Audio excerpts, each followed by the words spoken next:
আফ্রিকার ইতিহাসে এমন একটি দিন আছে যা আজও প্রতিটি আফ্রিকানের গর্বের প্রতীক। ১ মার্চ ১৮৯৬।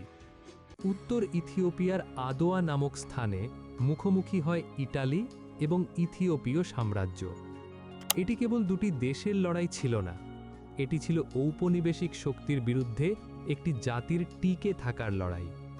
আজকের ভিডিওতে আমরা বিশ্লেষণ করব কিভাবে ইথিওপিয়া সেই সময়ের অন্যতম শক্তিশালী ইউরোপীয় বাহিনীকে পরাজিত করে নিজেদের সার্বভৌমত্ব অক্ষুণ্ণ রেখেছিল এবং কেন আদোয়ার যুদ্ধ আজও বিশ্ব রাজনীতিতে এক অনন্য উদাহরণ। ১৯ শতকের শেষ ভাগে ইউরোপীয় শক্তিগুলো আফ্রিকায় নিজেদের ক্ষমতা খাটিয়ে নির্দয়ভাবে একের পর এক দেশ ঔপনিবেশীকরণ করে।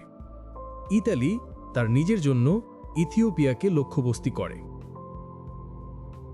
কিন্তু যখন ১৮৯৬ সালের ১ মার্চ আদোয়া শহরের কাছে তাদের সৈন্যরা আক্রমণ করে, তখন তারা একটি বিশাল এবং সুসজ্জিত ইথিওপিয়ান বাহিনীর কাছে পরাভূত হয়। এই গুরুত্বপূর্ণ বিজয়ের মাধ্যমে ইথিওপিয়া কেবল তার নিজের স্বাধীনতা নিশ্চিত করেনি, বরং উপনিবেশবাদ বিরোধী আন্দোলনকেও অনুপ্রাণিত করেছিল। ১৪০০ এর দশক থেকেই ইউরোপীয় জাতিগুলো আফ্রিকায় অনুপ্রবেশ করেছিল, মূলত ট্রান্স আটলান্টিক দাস ব্যবসাকে সহজ করার জন্য। তবুও শত শত বছর ধরে গ্রীষ্মমণ্ডলীয় রোগ এবং নৌ চলাচলের চ্যালেঞ্জ তাদের বেশিরভাগ কার্যক্রমকে উপকূলীয় অঞ্চলে সীমাবদ্ধ রেখেছিল। ১৮৭০ সালের মধ্যে যখন দাস ব্যবসা কমে গিয়েছিল, ইউরোপীয়রা মহাদেশটির মাত্র প্রায় ১০% নিয়ন্ত্রণ করত। তবে ১৮৮৫ সালের মধ্যে তথাকথিত স্ক্রাম্বল ফর আফ্রিকা পুরোপুরি শুরু হয়ে যায়, যেখানে যুক্তরাজ্য, France, Germany, Italy, Belgium, Spain এবং পর্তুগাল কার্যত পুরো মহাদেশটি নিজেদের মধ্যে ভাগ করে নেয়। ঔপনিবেশিকতার চূড়ান্ত সময়ে কেবল লাইবেরিয়া, মুক্ত কৃষ্ণাঙ্গ আমেরিকানদের পুনর্বাসনের জন্য প্রতিষ্ঠিত, এবং ইথিওপিয়াই ছিল আফ্রিকার একমাত্র দুটি রাষ্ট্র যা ইউরোপীয় শক্তিগুলোর দ্বারা কখনোই ঔপনিবেশিকৃত হয়নি এবং আন্তর্জাতিকভাবে স্বাধীন হিসেবে টিকেছিল। এই সাম্রাজ্যবাদী প্রতিযোগিতায় নতুন হিসেবে ইতালি ১৮৮৫ সালে তার ঔপনিবেশিক সামরিক শোষণ শুরু করে, যখন ব্রিটেনের উৎসাহে তারা লোহিত সাগরের মাসোয়া বন্দর দখল করে। সেখান থেকে তারা হর্ন অফ আফ্রিকার দিকে ঝরিয়ে পড়ে, এরিত্রিয়া উপনিবেশ স্থাপন করে যা পূর্বে ইথিওপিয়ার দ্বারা নিয়ন্ত্রিত ছিল, এবং বর্তমান সোমালিয়ার বেশিরভাগ অংশই দখল করে। ১৮৮৭ সালের একটি যুদ্ধের পর তাদের সামরিক উপস্থিতি বিশেষভাবে জোরদার হয়, যখন প্রায় ৫০০ ইটালীয় সৈন্য একটি অতর্কিত আক্রমণে নিহত হয়। ১৮৮৯ সালে ইতালি ইথিওপিয়ার সম্রাট দ্বিতীয় মেনিলেকের সাথে একটি চুক্তি স্বাক্ষর করে, যিনি এরিত্রিয়ার উপর ইতালির দাবিকে অস্ত্র এবং অর্থের ঋণের বিনিময়ে স্বীকৃতি দেন। কিন্তু একটি বড় মতবিরোধ দেখা দেয়, যা ইতালীয় এবং আমহারিক পাঠের মধ্যেকার পার্থক্যের কারণে আরও বেড়ে যায়। এই মতবিরোধের মূল ছিল চুক্তিটি ইথিওপিয়াকে তার বাহ্যিক বিষয়াবলীর নিয়ন্ত্রণবিহীন একটি ইতালীয় সংরক্ষিত রাজ্যে পরিণত করেছে কিনা। মেনিলেক, যিনি বাইবেলের রাজা সোলোমন এবং সেবার রানীর বংশধর বলে দাবি করতেন, এবং তার স্ত্রী তায়াতু বেতুল, যিনি ইউরোপীয় সম্প্রসারণবাদের একজন ধূর্ত প্রতিপক্ষ ছিলেন, তারা তাদের সার্বভৌমত্ব রক্ষার জন্য প্রস্তুতি নেন। আধুনিক অস্ত্রশস্ত্র সুরক্ষিত করার পাশাপাশি তারা তাদের উদ্দেশ্যের প্রতি সহানুভূতিশীল কয়েকজন ইউরোপীয় সাহায্যে একটি জনসংযোগ অভিযান শুরু করেন। উদাহরণস্বরূপ, সুইস বংশোদ্ভূত ইঞ্জিনিয়ার আলফ্রেড ইলগ, যিনি মেনিলেকের কার্যত চিফ অব স্টাফ হিসেবে কাজ করতেন, দেশের অবকাঠামো আধুনিকীকরণে সহায়তা করেছিলেন এবং ইউরোপ ভ্রমণের সময় ইথিওপিয়াকে আফ্রিকার সুইজারল্যান্ড হিসেবে প্রচার করেছিলেন বলে জানা যায়। অন্যান্য ইউরোপীয়রা ইথিওপিয়ার দরবার সম্পর্কে প্রশংসামূলক নিবন্ধ প্রকাশ করে, মাঝে মাঝে ধর্মপ্রাণ মেনিলেককে আফ্রিকার খ্রিস্টান রাজা হিসেবেও উল্লেখ করত। মেনিলেক কিছুটা সেলিব্রিটি হয়ে যান এবং পরে এমনকি ইংল্যান্ডের রানী ভিক্টোরিয়ার সাথেও ফোনোগ্রাফ বার্তা আদান প্রদান করেন।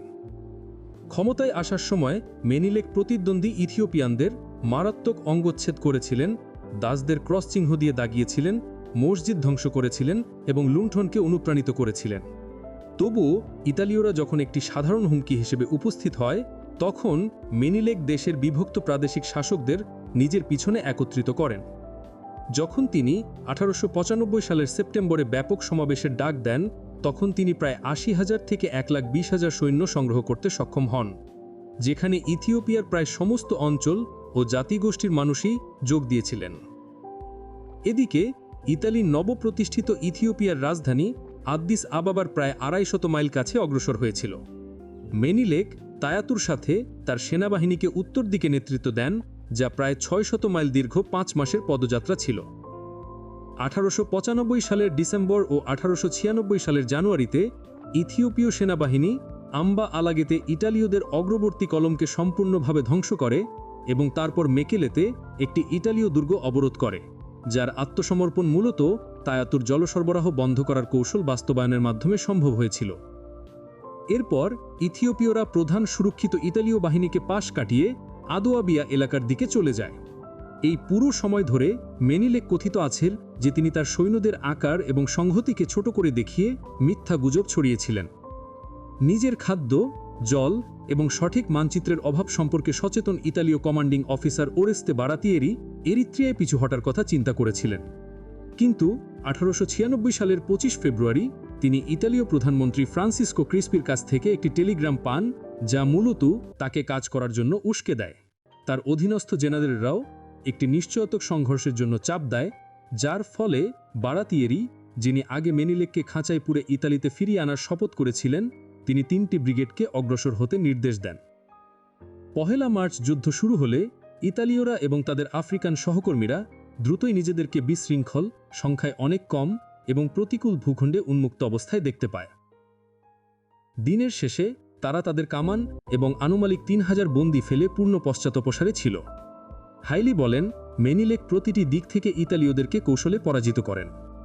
অনেক নারী এই বিজয়ে অবদান রাখেন, জল বিতরণকারী, চিকিৎসা প্রদানকারী, কারাগারের রক্ষী এবং মনোবল বৃদ্ধিকারী হিসেবে। তায়াতু নিজেও তার নিজস্ব ব্যক্তিগত সেনাবাহিনীর নেতৃত্ব দিয়েছিলেন। সব মিলিয়ে ইথিওপীয়রা 70% পর্যন্ত হতাহতির হার ঘটায়, যদিও নিজেরাও তুলনামূলকভাবে ভারী ক্ষতির শিকার হয়েছিল। তারা ইতালীয় বন্দীদের আদ্দিস আবাবায় ফিরিয়ে আনেছিল, তাদের সাথে ভালো ব্যবহার করা হয়েছিল এবং ধীরে ধীরে মুক্তি দেওয়া হয়েছিল। যার বিপরীতে ইতালীয়দের পক্ষে যুদ্ধ করা আফ্রিকানদের কথিত আছে যে তাদের ডান হাত এবং বাম পা কেটে ফেলা হয়েছিল। যুদ্ধের ফলশ্রুতিতে ক্রিস্পির সরকার ভেঙে পড়ে এবং বারাতিয়েরির বিচার হয়। তিনি খালাস পান। অতিরিক্ত ইতালি ইথিওপিয়ার স্বাধীনতাকে স্বীকৃতি দিতে সম্মত হয়, যেমনটি অন্যান্য ইউরোপীয় শক্তিগুলোও করে, যারা দেশের সীমানা নির্ধারণের জন্য মেনিলেকের সাথে আলোচনা করেছিল।